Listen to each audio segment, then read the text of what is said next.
Assalamualaikum warahmatullahi wabarakatuh. Waalaikumsalam warahmatullahi wabarakatuh. Saya hormati ibu-ibu sekalian yang sudah berkesempatan hadir pada hari ini. Terima kasih banyak sudah meluangkan waktu untuk kita melakukan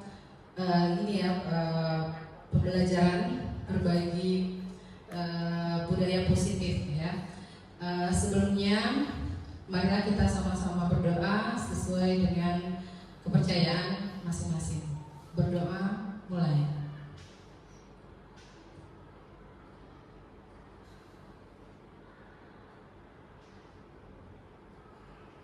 Berdoa selesai. Selanjutnya kita akan menyanyikan lagu Indonesia Raya. Kepada ibu-ibu diharapkan berdiri.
Baiklah, kita langsung saja ibu-ibu untuk memulai kegiatan pada hari ini.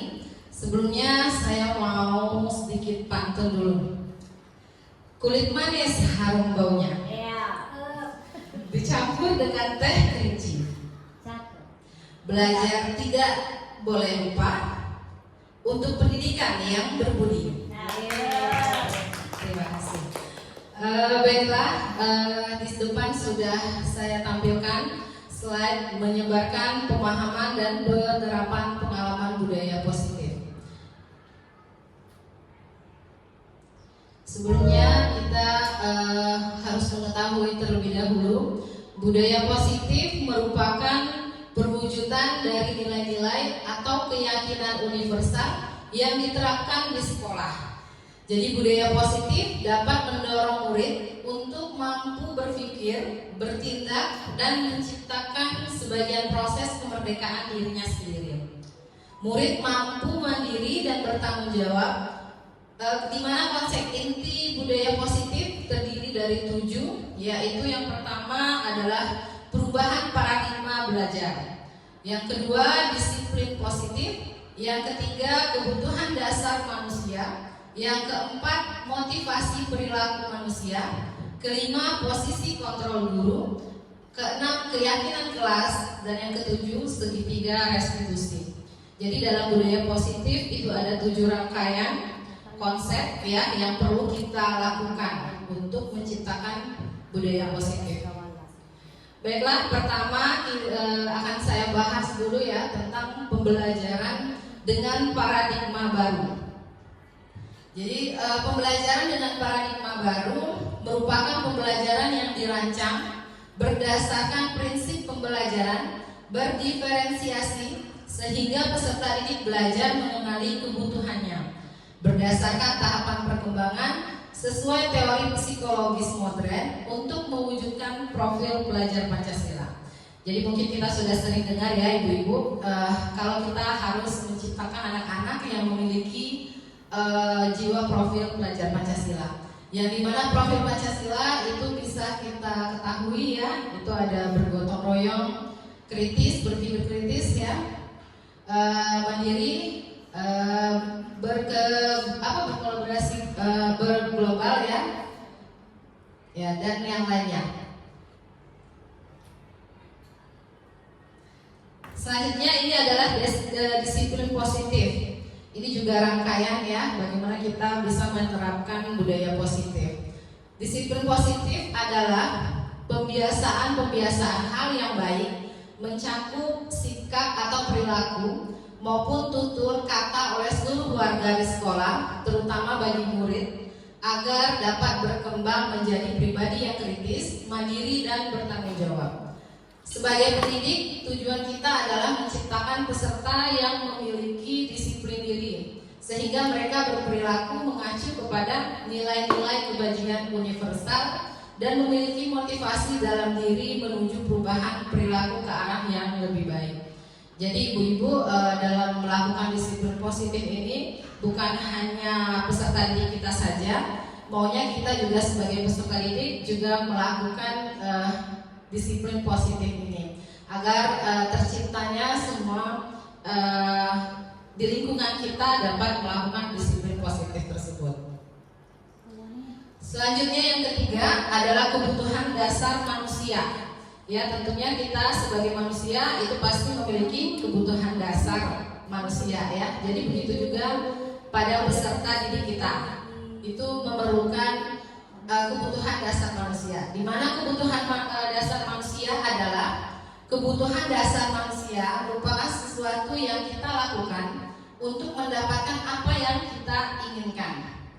Seluruh tindakan yang kita lakukan memiliki tujuan. Semua usaha terbaik yang kita lakukan agar kebutuhan dasar kita terpenuhi dengan baik. Jadi di mana peserta didik kita itu dia memiliki kebutuhan dasar manusia. Dia pasti memiliki keinginan apa aja yang mau dia lakukan, apa saja yang ingin dia capai.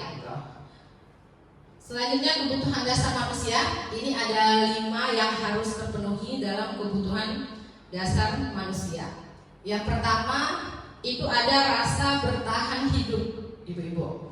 Jadi di sini bertahan hidup itu contohnya dia harus memenuhi makanan, pakaian, tempat tinggal, keamanan dan kesehatan.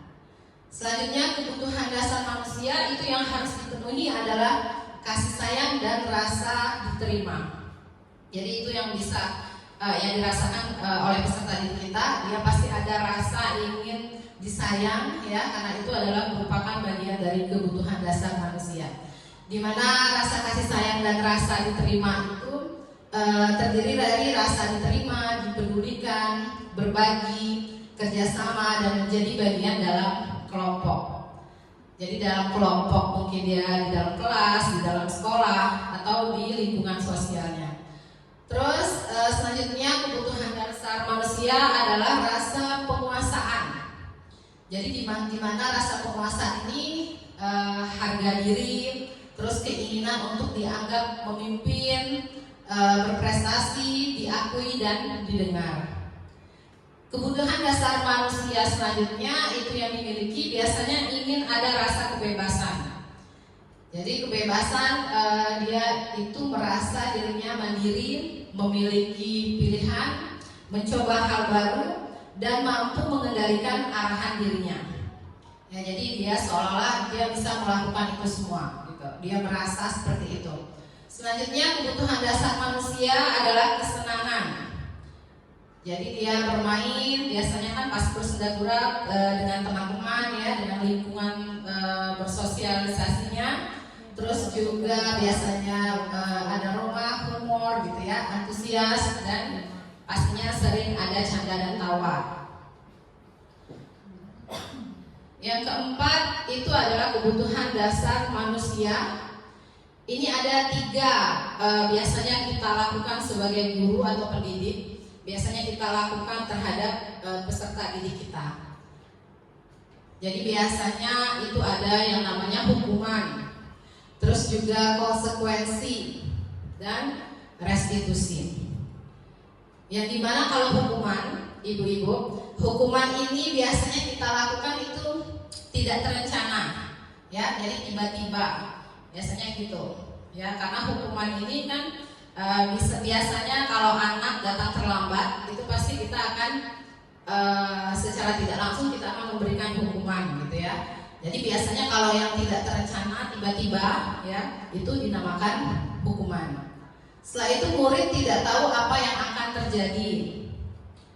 Terus bersifat satu arah, ya, hanya dari kita saja, kita yang menentukannya, itu termasuk ke dalam hukuman. Setelah itu berupa hukuman fisik atau psikis, mungkin seperti disenggol gitu ya, itu termasuk hukuman. Kalau psikis misalnya dipanggil ke depan kelas, iya, diucapkan ya Bu ya, nah, itu termasuk ke dalam hukuman. Kalau konsekuensi ini biasanya itu terencana, disepakati sesuai dengan peraturan.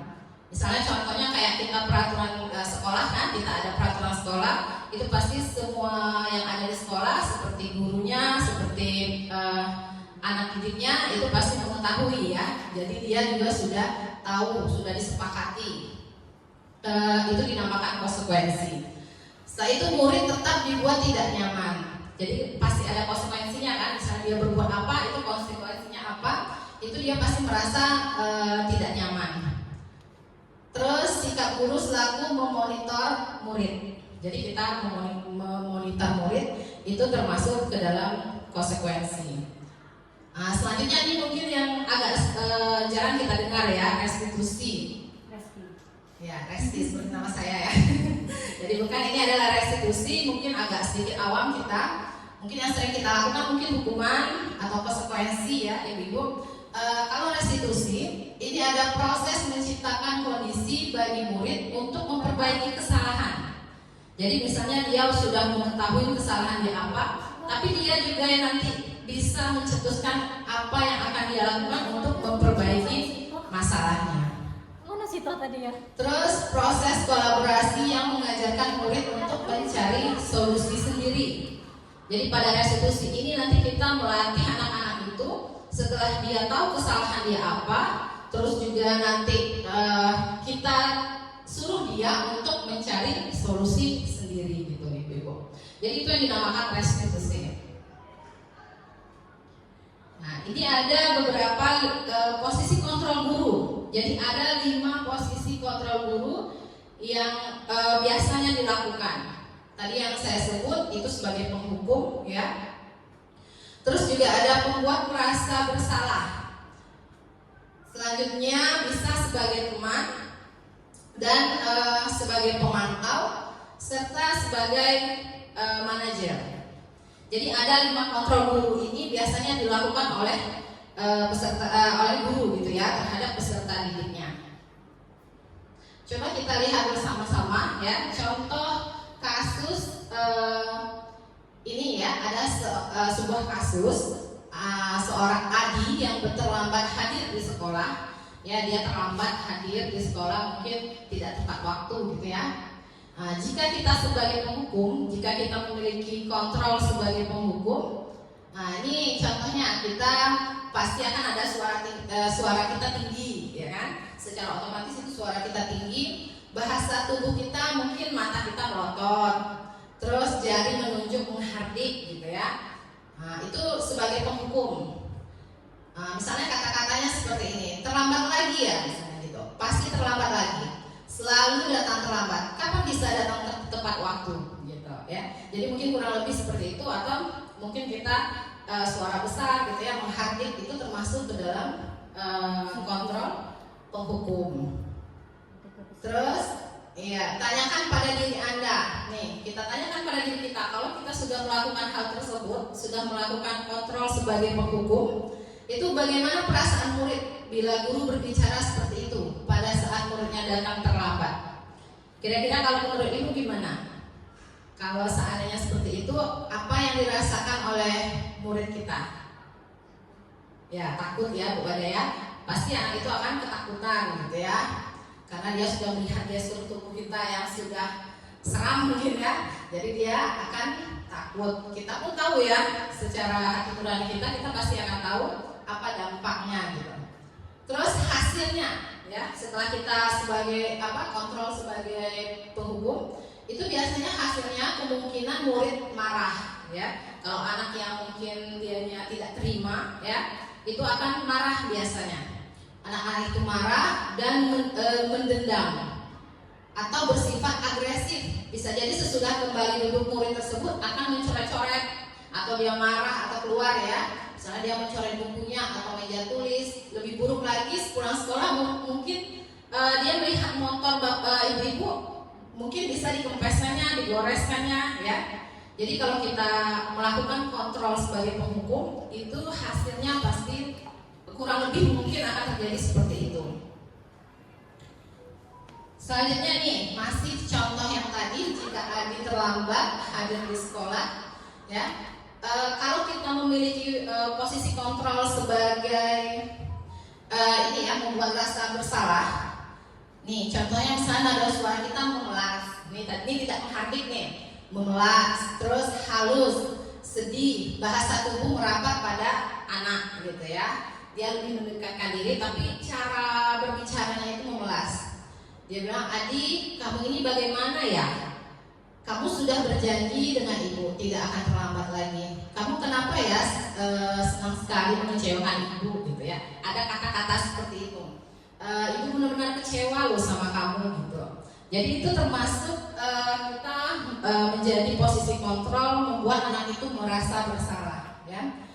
Jadi kira-kira bagaimana perasaan murid bila ditegur seperti cara ini kira-kira?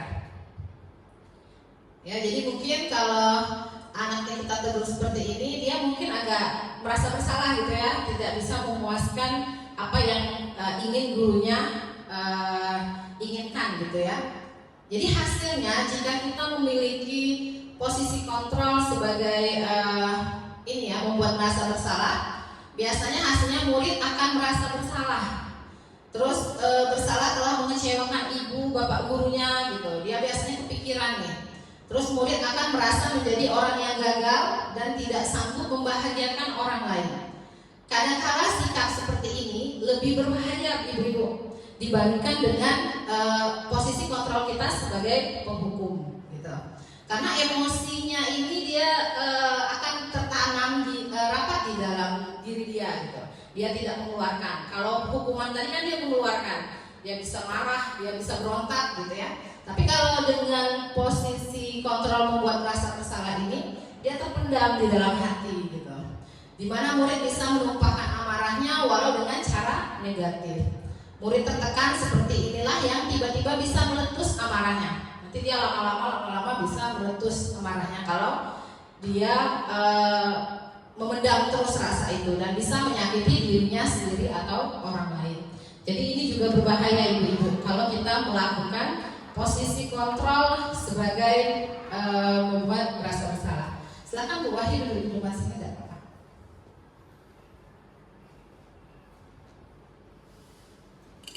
Nah, ya ini masih dalam contoh kasus yang tadi, ya. Yang ketiga tadi posisi kontrol kita sebagai guru. Nah, ini ada yang sebagai teman, ibu-ibu. Jadi misalnya nih contohnya ya, contoh gestur suara, badannya kita gimana? Biasanya ada suara kita ramah, akrab ya, bercanda, terus bahasa tubuh kita itu merapat pada murid gitu. Mata dan senyuman jenaka itu lebih ramah biasanya kalau kita memposisikan diri kita sebagai posisi kontrol sebagai teman. Terus kita biasanya mengatakan seperti ini contoh posisi kontrol kita terapkan sebagai teman gitu ya. Adi, ayolah, bagaimana sih kamu? Kemarin kamu sudah janji ke ibu gitu ya. Kenapa terlambat lagi gitu? Sambil ketawa gitu kan, sambil kita bermain-main lah sama anak itu kan. Ya sudah, tidak apa-apa, kita bilang kan, duduk dulu lah sana katanya kan. Nanti ibu bantu gitu ya, misal kita sebagai ibu, sambil senyum-senyum gitu. Nah itu kita memposisikan diri kita sebagai teman ya. Kira-kira bagaimana perasaan murid dengan sikap kita seperti itu ibu-ibu? Pasti senang deh ya kalau kita memposisikan diri kita, ya dia tidak canggung ya. Tapi ya kira-kira yang kita hasilkan dari posisi kontrol kita sebagai teman itu biasanya murid akan merasa senang ya. Kan anak-anak lebih senang gitu ya kalau kita tidak marah, akrab, walaupun dia melakukan kesalahan dia pasti senang lah kalau kita tidak marah atau menghukum gitu ya. Dengan ini termasuk dampak yang positif ya, sebenarnya ibu positif dampaknya. Tapi di sisi lainnya juga ada sisi negatifnya kalau kita menerapkan diri kita sebagai teman. Anak itu akan menjadi tergantung pada guru tersebut ya. Bila ada masalah dia merasa bisa mengandalkan guru ya untuk membantunya. Jadi kalau dia pasti akan tuh misalnya Ibu Jani atau Wahyu yang memposisikan posisi kontrol sebagai teman, dia pasti akan mencari ibu terus. Karena dia merasa lebih nyaman dengan ibu, tidak bakalan dimarahin gitu kan. Nah, jadi dia tidak bisa, dia pasti akan tergantung pada guru tersebut gitu. Akibat lain dari posisi teman adalah hanya akan berbuat sesuatu bila yang menyuruh adalah guru itu. Nah, dia pasti akan mendengar hanya guru itu aja. Kalau yang lain, ibu ini pemarah katanya, ibu ini tidak asik gitu kan. Pasti dia akan seperti itu. Jadi ada positifnya tapi ada juga negatifnya. Selanjutnya ini yang keempat, posisi kontrol kita sebagai guru adalah sebagai pemantau. Jadi jika ada suara datar, bahasa tubuh yang formal ya. Terus misalnya nih dalam kasus Adi terlambat tadi, kita sebagai guru mengatakan, Adi, tahukah kamu jam berapa kita memulai? Jadi kita tanya ke dia kan. Terus anak itu bilang, tahu Pak, katanya. Kamu terlambat 15 menit. Apakah kamu sudah mengerti konsekuensinya yang harus dilakukan bila terlambat? Gitu. Jadi biasanya kalau guru sebagai pemantau, dia akan melakukan seperti itu biasanya. Nanti anaknya bilang, saya paham Pak, saya harus tinggal di kelas pada jam istirahat nanti dan mengerjakan tugas ketertinggalan saya. Nanti gurunya, ya benar, nanti pada saat jam istirahat kamu harus tinggal di kelas ya untuk menyelesaikan tugas yang tertinggal gitu. Saya tunggu. Biasanya akan dilakukan seperti itu kalau guru sebagai memiliki posisi kontrol sebagai pemantau. Kira-kira bagaimana perasaan murid diperlakukan seperti ini? Senang juga kali ya Bapak Ibu ya. Kalau dilakukan seperti ini kita tanyakan apa kesalahan dia, nanti dari dirinya sendiri dia tahu apa kesalahan dia gitu ya. Jadi hasilnya jika kita lakukan posisi kontrol sebagai pemantau, ini biasanya murid memahami konsekuensi yang harus dijalankan karena telah melanggar salah satu peraturan sekolah. Guru tidak menunjukkan suatu emosi yang berlebihan ya. Tadi jika dilihat kalau kita sebagai pemantau nadanya datar aja, formal gitu ya, tidak marah dan melotot gitu ya. Jadi dia menunjukkan suatu emosi yang berlebihan kalau gurunya, tidak menjadi marah atau membuat merasa buruk ya anak tersebut gitu. Tetap dibuat tidak nyaman ya, masih tetap dibuat tidak nyaman karena kan itu ditanyakan kan, kamu merasa tidak gitu salah gitu kan. Terus nanti setelah itu ada konsekuensinya. Tadi seperti yang sudah kita lihat ya, kalau konsekuensinya itu tetap anak itu dibuat merasa bersalah. Beda dengan hukuman tadi. Terus nih guru tetap harus memantau murid pada saat mengerjakan tugas di jam istirahat karena murid tidak bisa ditinggal seorang diri. Biasanya kalau anak ditinggal dia kan tidak akan mengerjakan gitu ya. Jadi kalau kita memiliki posisi kontrol sebagai pemantau, itu kita akan melakukannya. Setelah kita lakukan berikan konsekuensi, kita tetap memantau anak tersebut gitu. Nih yang terakhir, posisi kontrol kita sebagai guru adalah sebagai manajer ibu-ibu. Ya, jadi masih dalam kasus yang sama. Ini paling baik ya sebenarnya kita sebagai manajer, posisi kontrol kita sebagai guru. Ini contohnya, nada suara kita tulus, bahasa tubuh kita tidak kaku gitu ya dengan anak tersebut, tidak membuat jarak gitu. Terus mendekat ke murid. Jadi misalnya nih kalimatnya ya, tapi boleh dengan yang lain. Tapi ini contohnya. Tadi, apakah kamu mengetahui jam berapa sekolah dimulai gitu ya. Misalnya Adi, apakah kamu mengetahui jam berapa sekolah dimulai? Terus nanti anak tuh pasti tahu kan jam masuknya berapa. Tahu Pak, jam 7 dia bilang. Iya, jadi kamu terlambat. Kira-kira bagaimana kamu akan memperbaiki masalah ini? Terus nanti Adi itu menjawab, saya bisa menanyakan teman saya Pak untuk mengejar tugas yang tertinggal gitu. Setelah itu nanti gurunya bertanya lagi, baik itu bisa dilakukan. Apakah besok akan ada masalah untuk kamu agar bisa hadir tepat waktu ke sekolah? Jadi secara tidak langsung kita menanyakan gitu, apa masalah dia, kenapa dia bisa terlambat datang ke sekolah gitu ya. Setelah itu nanti gurunya ngomong, baik, saya hargai usaha kamu untuk memperbaiki diri. Karena dia tadi ngomong, tidak Pak, saya bisa hadir tepat waktu gitu. Tapi kalau mungkin pada kasus lain anak-anak bilang, oh iya Pak, saya tidak misalnya tidak bisa bangun pagi misalnya dibilang kan. Nah yang kita mungkin bisa kita lakukan, kita tanyakan ke anak, atau kira-kira gimana caranya supaya kamu bisa bangun pagi. Jadi seperti yang sudah kita bahas di awal, kalau sebagai manajer ini kita membuat anak itu yang akan memberikan solusi masalah itu. Kita tinggal mengarahkan sebagai manajer gitu. Jadi supaya kalau dia yang memberitahu apa solusinya, diharapkan dia melakukan itu. Karena kan dia yang tahu masalah ini, oh mungkin itu yang bisa diatasi gitu ya. Jadi kita tanyakan seperti itu kalau kita memiliki posisi kontrol sebagai manajer. Kira-kira bagaimana perasaan murid kalau kita lakukan posisi kontrol sebagai manajer ini?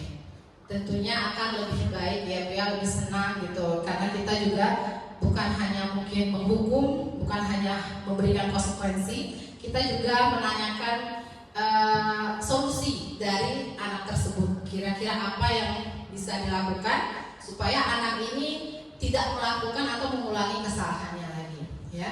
Jadi pada posisi manajer, maka suara guru sebaiknya tulus, memang benar-benar tulus, tidak perlu marah, tidak perlu meninggikan suara, apalagi menunjuk jari gitu ya, atau bersikap seolah-olah menyesal tanpa sedih, misalnya nampak sedih sekali gitu anak itu melakukan itu.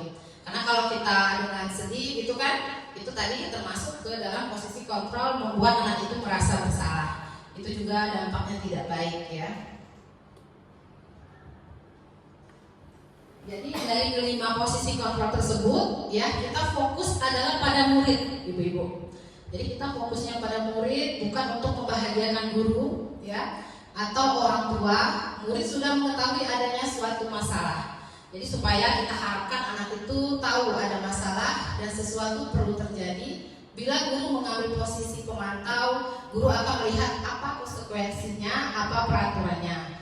Namun pada posisi manajer, guru akan mengembalikan tanggung jawab pada murid untuk mencari jalan keluar permasalahan, tentu dengan bimbingan guru juga. Jadi dari kelima kontrol tadi, yang pertama tadi apa Ibu? Oke, kalau masih diingat, penghukum ya. Jadi sebagai penghukum, yang kedua sebagai memberi konsekuensi, yang ketiga teman. Terus yang keempat tadi sebagai membuat rasa bersalah. Ya tadi ya kan. Terus yang terakhir baru ini kita menjadi manajer.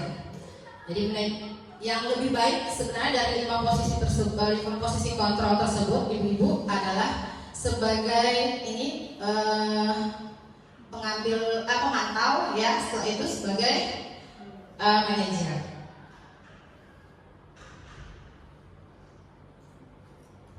Ya ini ada contoh lagi, tapi tadi sudah saya berikan contoh. Nah, terus ini ada posisi kontrol, apakah aku kira-kira ibu-ibu? Kalau seandainya nih kita ngomong, saya kecewa sekali dengan kamu gitu. Dari yang sudah saya paparkan tadi, kira-kira ini posisi kontrol apa ibu-ibu? Teman, kata ibu. Kalau yang lain? Tadi ada yang merasa bersalah, ada apa lagi gitu kan? Jadi kalau kita sudah mengutarakan kita kecewa, ibu-ibu, ya jadi kita itu membuat posisi kontrol kita menjadi membuat merasa bersalah. Di sini aja benarnya nggak apa-apa sih.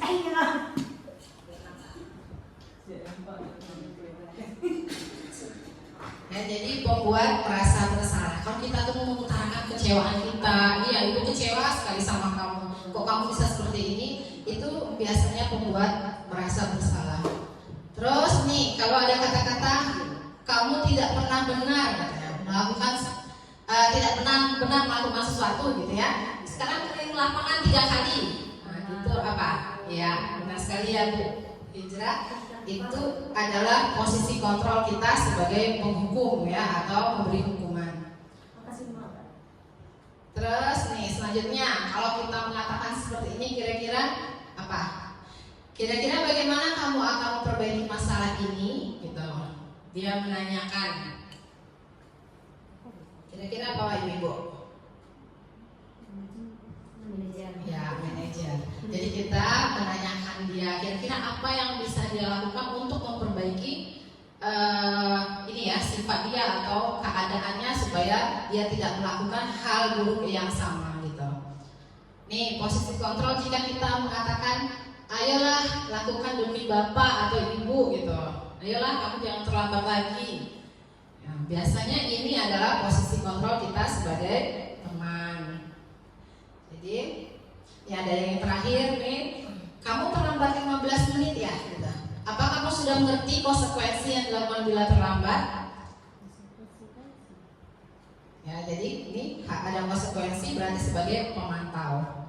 Ya, jadi kalau ada konsekuensi kita kasih tahu berarti kita sebagai pemantau. Setelah dia tahu konsekuensinya kan, setelah itu nanti kita tetap melihat yang dia lakukan. Selanjutnya ini adalah keyakinan kelas. Jadi mungkin bapak, ibu-ibu sudah melakukan keyakinan kelas ya, sudah membuat di kelasnya masing-masing. Jadi keyakinan kelas merupakan kesepakatan kelas yang diyakini bersama guru dan murid dengan harapan dapat meningkatkan kedisiplinan murid gitu ya. Jadi kita melakukannya bukan hanya sepihak saja, kita melakukannya, kita libatkan anak-anak kita. Jadi supaya diharapkan keyakinan itu bisa membuat anak-anak kita menjadi disiplin gitu.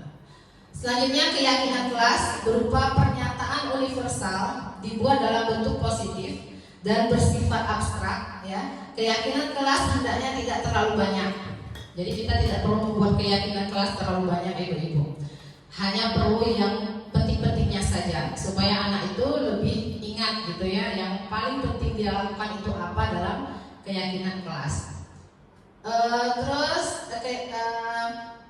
mudah diingat ya, terus mudah dipahami. Warga kelas ikut berkontribusi dalam pembuatan keyakinan kelas lewat kegiatan mengutarakan pendapat. Jadi kita boleh nanti membuat keyakinan kelas itu kita tanyakan ke anak-anak itu.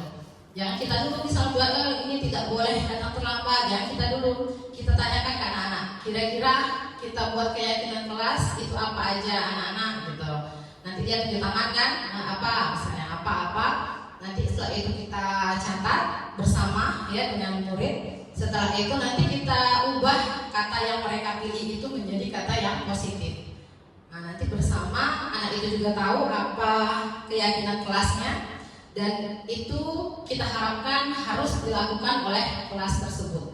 Karena membuat keyakinan kelas kan sudah secara bersama, sudah disepakati bersama. Jadi mau tidak mau anak itu akan melakukan. Ya ibu, ini contohnya peraturan kelas di kelas misalnya ya. Mungkin ibu-ibu yang jadi wali kelas ini bisa dibuat nih, Bu Jani, Bu Hijrah, atau ibu yang lainnya. Ini pada saat kita masuk kelas awal, kita buat tuh peraturan kelas kita. Nanti kita print, kita tempelkan di dinding supaya anak itu bisa baca setiap hari. Kalau anak itu melanggar, nanti kita suruh lihat lagi. Ini nih yang kita sepakati bersama. Kira-kira kalian langgar atau tidak, gitu ya. Jadi misalnya boleh mulai, kurang kelihatan ya. Misalnya mulai hari dengan selalu tepat waktu, misalnya. Boleh pastikan membawa semua perlengkapan, misalnya ada PR ya. Terus materi belajar itu sudah ada. Boleh kelihatan. Nah, selanjutnya misalnya bersikap baik dan menghargai semua orang. Boleh. Ini pokoknya tergantung dengan yang disepakati ya kelas kita bersama dengan murid kita. Terus apalagi dengarkan guru dan teman kelas serta ikuti arahan, boleh. Selanjutnya kerja keras dan lakukan yang terbaik, boleh, bebas. Pokoknya kan kita di kelas itu kita yang paling mengetahui dan anak itu juga yang paling mengetahui apa kebutuhan dia di kelas supaya bisa disiplin gitu. Terus juga karakter anaknya kan kita dan anak-anak yang tahu gitu ya, karakter teman-temannya. Jadi kita harus buatnya bersama-sama. Nah selanjutnya ini adalah segitiga restitusi Ibu. Jadi ada segitiga restitusi ya yang bisa kita lakukan terhadap anak didik kita.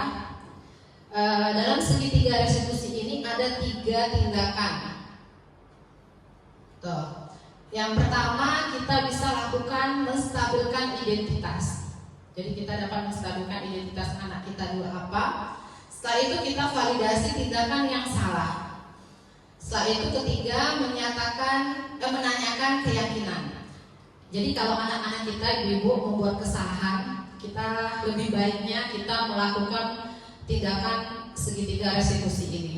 Jadi langkah-langkahnya ada 3. Yang pertama menstabilkan identitas, yang kedua validasi tindakan yang salah. Setelah itu baru menanyakan keyakinan. Karena tadi kita kan harusnya buat keyakinan kelas dulu kan. Nanti setelah itu baru kita bisa tanyakan, kalau dia berbuat kesalahan, kita tanya keyakinan kelas kita apa nak, gitu kan? Nanti dia tahu. Setelah itu baru kita bisa berdiskusi bersama anak itu apa yang dia lakukan supaya anak itu tidak melakukan hal yang sama. Ini segitiga restitusi adalah suatu proses dialog, ibu-ibu, yang dijalankan guru atau orang tua agar dapat menghasilkan murid yang mandiri dan bertanggung jawab. Segitiga restitusi membantu murid memiliki tujuan disiplin positif dan memperbaiki dirinya setelah berbuat salah. Restitusi bukan untuk menebus kesalahan, namun untuk belajar dari kesalahan. Jadi baiknya restitusi, kita menerapkan segitiga restitusi ini, kita tidak membuat anak itu merasa bersalah, tidak membuat anak itu merasa terhukum gitu ya. Tapi membuat anak itu mempelajari masalah dari apa yang sudah dia lakukan. Kira-kira setelah nanti anak itu melakukan kesalahan, apa yang harus diperbaiki supaya anak itu bisa memperbaikinya, gitu. Jadi sehingga dia tidak merasa marah, tidak merasa dendam, gitu ya, dengan apa yang kita lakukan. Karena kalau anak-anak ini ibu-ibu agak sulit, gitu ya, apalagi kita pada usia SMA, jenjang SMA atau SMK. Dia akan merasa dia yang paling benar gitu kan. Kalau kita marah, dia akan lebih marah lagi biasanya. Jadi ini lebih penting sekali kita terapkan segitiga restitusi ini, dan akan berdampak baik biasanya terhadap anak kita.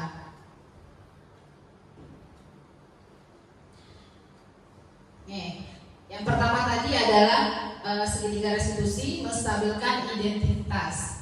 Jadi berbuat salah itu manusiawi. Jadi kita bisa mengatakan ke anak-anak seperti itu. Tidak apa-apa, berbuat salah itu manusiawi.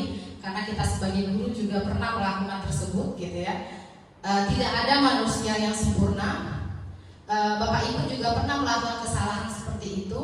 Bapak Ibu tidak tertarik mencari siapa yang salah, ya. Tapi Bapak Ibu ingin mencari solusi dari permasalahan itu. Jadi kalau anak tuh datang terlambat, mungkin kalau anak tuh apalagi biasanya dia melakukan kesalahan Bu wajib. Kebanyakan nih kalau anak-anak di BK tuh apa yang dia lakukan tuh, misalnya kayak main HP gitu ya pada saat pembelajaran. Nanti kita tanyakan apa yang supaya dia tidak melakukan itu lagi, itu gimana caranya gitu. Terus ini kamu berhak merasa begitu. Nah itu adalah salah satu tindakan menstabilkan identitas anak. Terus yang kedua adalah validasi tindakan yang salah. Jadi caranya kamu pasti punya alasan mengapa melakukan hal itu. Jadi kita tanya ke anak tuh, kamu pasti ini ada alasan gitu ya, kenapa kamu melakukan itu. Jadi kita validasi tindakan yang salah dia tadi.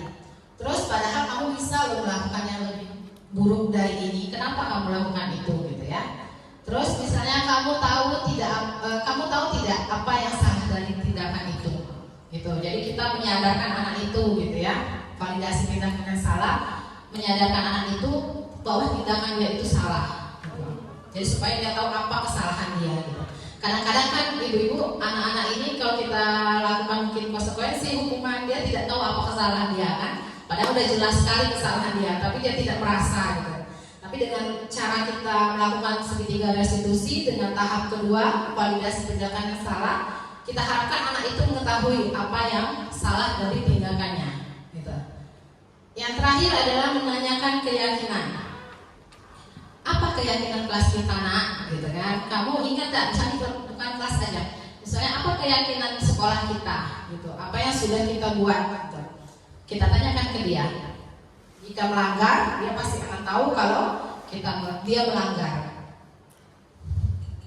Terus nilai-nilai apa yang kita telah sepakati? Kita tanyakan ke dia. Itu termasuk dalam menanyakan keyakinan. Makanya kita perlu membuat keyakinan kelas tadi.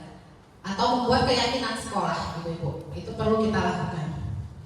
Setelah itu, seperti apa gambaran kelas yang ideal menurut kamu, nak? Gitu. Kita tanyakan, menurut kamu seperti apa emangnya? Kalau kamu melakukan ini, kira-kira sudah benar tidak? Gitu kan? Jadi kita menanyakan keyakinan. Setelah itu, kamu mau jadi orang yang seperti apa? Gitu.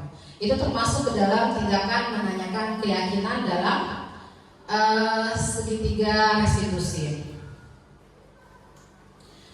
Oke, Ibu, mungkin untuk hari ini saya berikan contoh ya. Ini salah satu, ini saya sudah mencoba kemarin menerapkan kepada anak-anak. Ya, contoh menerapkan segitiga restitusi. Ini saya juga masih belajar ya, Ibu. Mungkin kurang lebih seperti ini. Mari kita saksikan bersama.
Ya, baiklah Ibu-ibu. Terdengar tidak kira-kira tadi suaranya?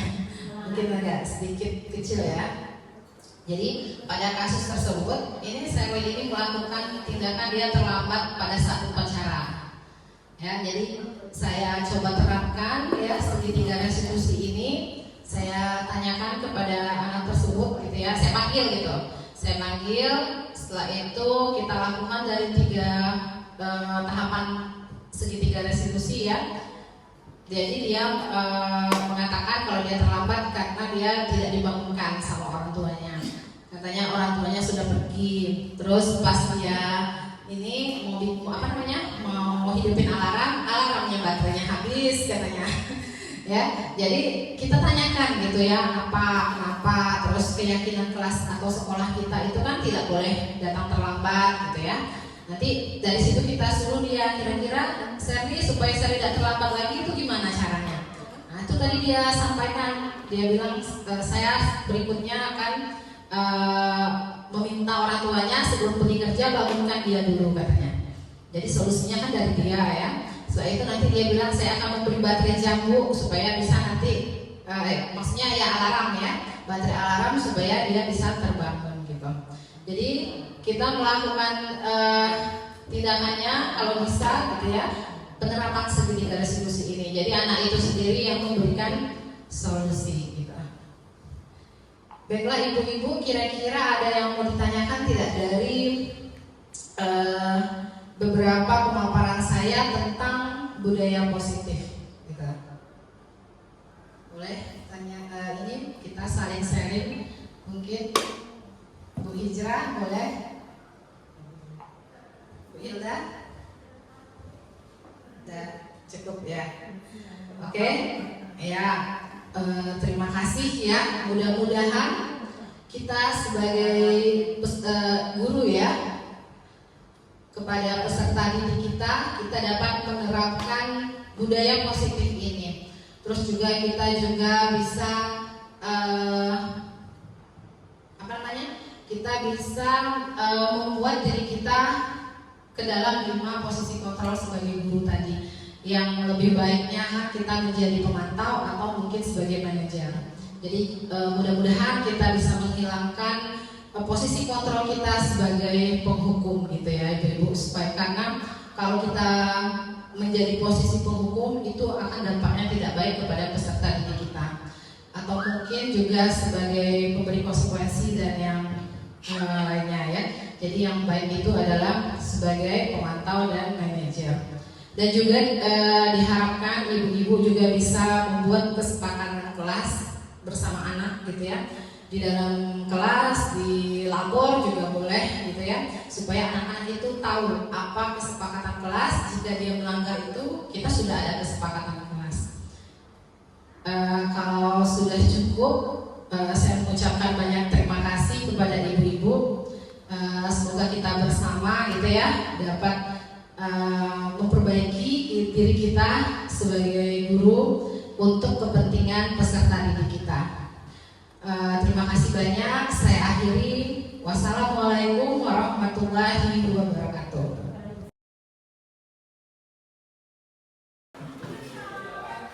Oke, assalamualaikum warahmatullahi wabarakatuh. Waalaikumsalam warahmatullahi wabarakatuh. Apa kabar semuanya hari ini? Baik, alhamdulillah ya.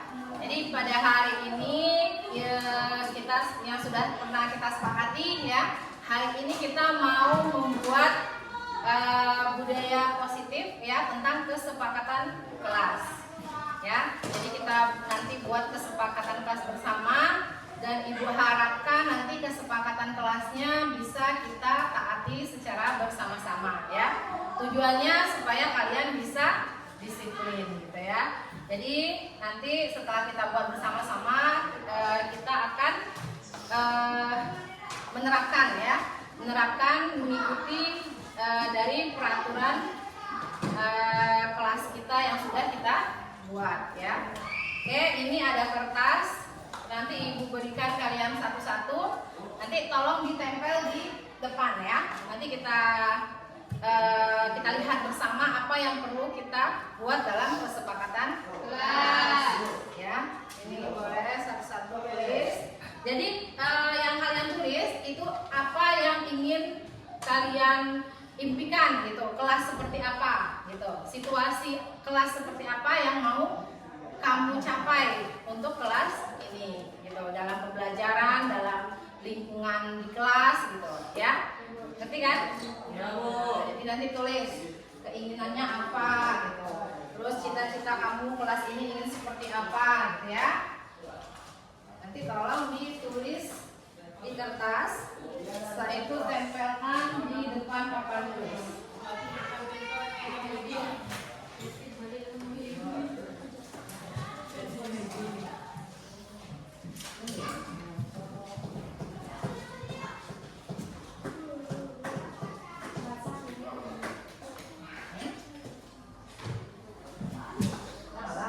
Yang positif ya, yang positif. mau banyak jam kosong gitu ya. Jadi kita buat yang positif untuk kelas kita. Boleh balik satu. Kira-kira positif nggak? Kira-kira buat kesepakatan kelas yang bisa membangun kelas ini menjadi lebih disiplin gitu ya, lebih baik. Terus kalian juga menjadi pribadi yang lebih baik gitu. Oke, silahkan ditulis. Mungkin waktunya 5 menit cukup dah. Lama-lama. Paling penting gitu, yang paling penting aja. Boleh minimal 2 lah bikin. Masing-masing boleh buat 2.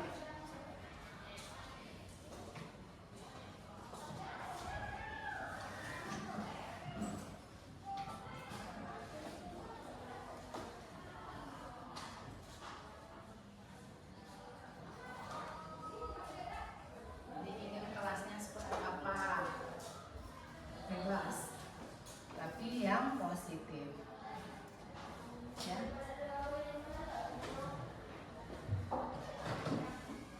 Bagi yang sudah menulis boleh ditempelkan di papan tulis.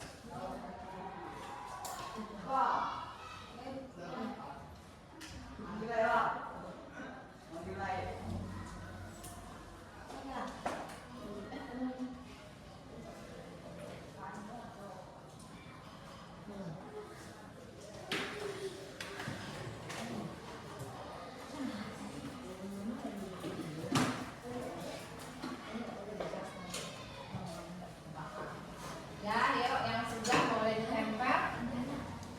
Tempelnya sejajar, boleh 5 baris, nanti ke bawah lagi.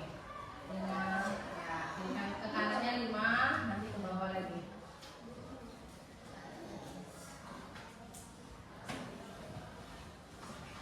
Terima kasih ya yang sudah buat. Boleh yang lain menyusul. 5 boleh langsung ya.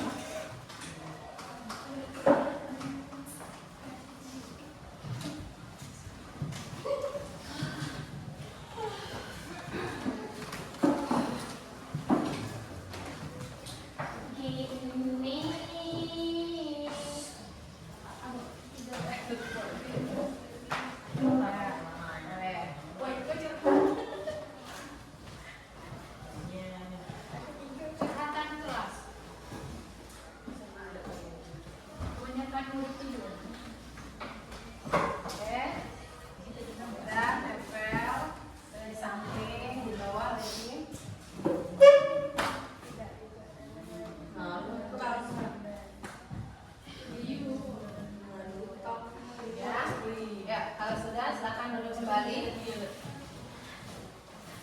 Udah, masih ada yang belum nempel? Sudah semua? Ya. Ini Ibu bacakan dulu, nanti kita lihat mungkin ada yang sama gitu ya. Nanti kita ubah menjadi kalimat yang lebih positif gitu ya. Nanti setelah itu baru kita akan buat, berarti itu untuk kesepakatan kelas kita. Ibu baca dulu nih. Yang pertama, nih ada teman kalian kepinginnya kelasnya tidak boleh terlambat datang ke sekolah. Tuh, ya. Berarti kira-kira kata-katanya apa tuh yang bisa kita buat untuk kesepakatan kelas kita? Kalau tidak boleh datang terlambat ke sekolah, berarti kepribadian disiplin ya, harus disiplin. Boleh. 1, disiplin. Ya. Yang kedua, kelas wajib dipiket setelah pulang sekolah. Itu termasuk ke dalam apa tuh? Kebersihan. Ya. Berarti menjaga kebersihan kelas gitu ya. Boleh kita buat. 2, menjaga kebersihan kelas ya. Terus selanjutnya nih, tidak ribut saat jam belajar. Disiplin. Berarti termasuk ke dalam disiplin tadi ya? Sudah boleh. Berarti disiplin ini semuanya ya berkaitan dengan dengan peraturan.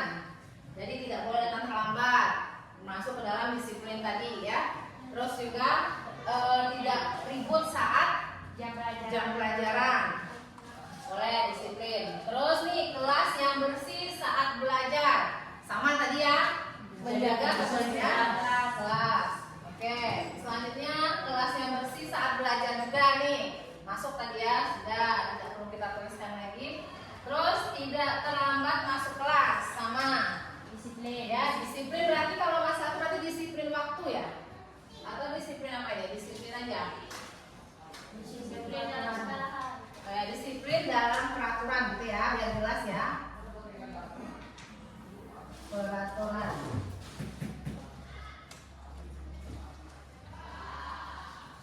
Nih, ingin kelas makin kompak. Nah, itu apa tuh?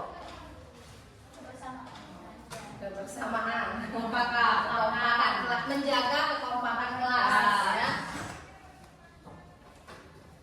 Menjaga kekompakan kelas. Terus nih selanjutnya hormati guru saat masuk kelas gitu. Oh, termasuk dalam disiplin ya. Maksud saling menghormati gitu ya. Boleh ditambah saling menghormati terhadap guru gitu ya. Kalau gini saling menghormati aja. Jadi bukan hanya kepada guru, pada teman gitu ya. Berarti pada saat misalnya teman sedang tampil di depan atau saat berbicara harus saling menghormati gitu. Ya, jadi boleh kita ubah menjadi saling menghormati.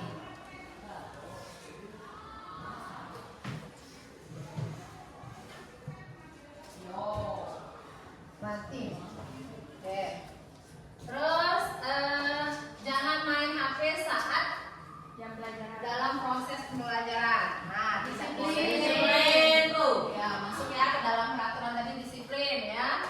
Terus kelas bersih dan rapi masuk ke dalam kebersihan. Sudah kita buat. Terus jangan membuang sampah. Sudah ya.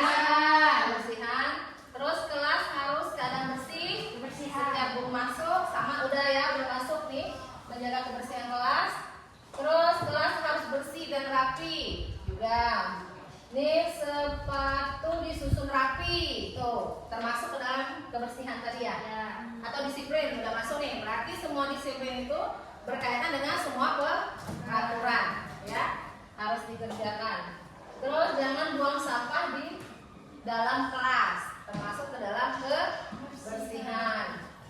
Oke, disiplin saat pembelajaran dimulai. Sudah masuk nih, disiplin.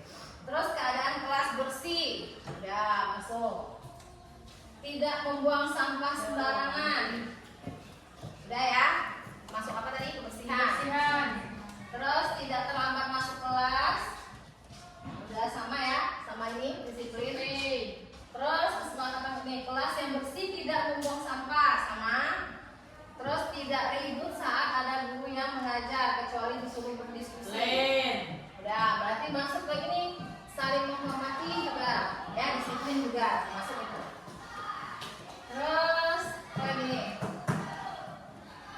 jangan main HP saat jam pelajaran. Udah tadi ya, disiplin. Terus sopan sama guru maupun orang tua. Boleh saling menghormati ya. Boleh kita tambah saling menghormati dan menghargai ya. Ya Bu.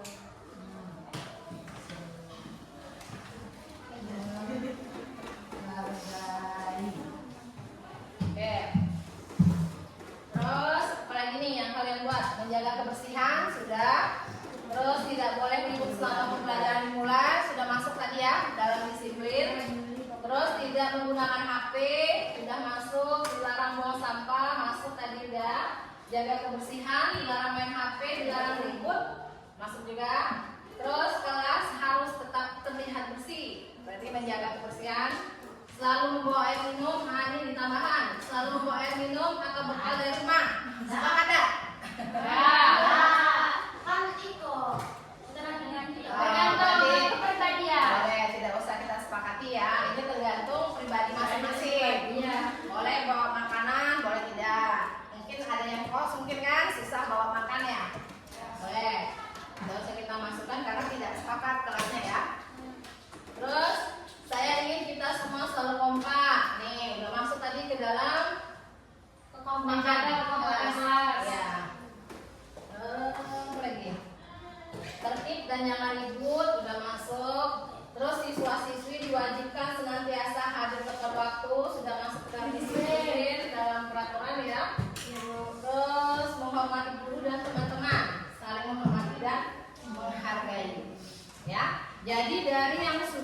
kalian buat ya, kesepakatan kelas yang kalian tulis ini ya. Jadi terdiri dari 4 ini. Oke, jadi ini sudah kita sepakati bersama. Yang pertama apa? Disiplin dalam ada yang kedua kebersihan kelas, menjaga kekompakan kelas, saling memahami yang lain. Ya, jadi ada 4. Nanti kita buat, terus kita tempelkan di sini ya. Nanti Ibu harapkan dari kesepakatan kelas ini kalian bisa mengikuti kesepakatan kelas ini ya. Jadi supaya kalian ingat terus kalau kalian ada kesepakatan kelas. Jadi supaya kalau kalian misalnya lupa, mungkin melanggar kesepakatan, nanti apa yang akan dilakukan. Ya, berarti sudah mengerti? Baiklah, kalau sudah mengerti, terima kasih ya. Ibu harapkan nanti bisa dijalankan kesepakatan kelas ini. Ibu akhiri, wassalamualaikum warahmatullahi wabarakatuh.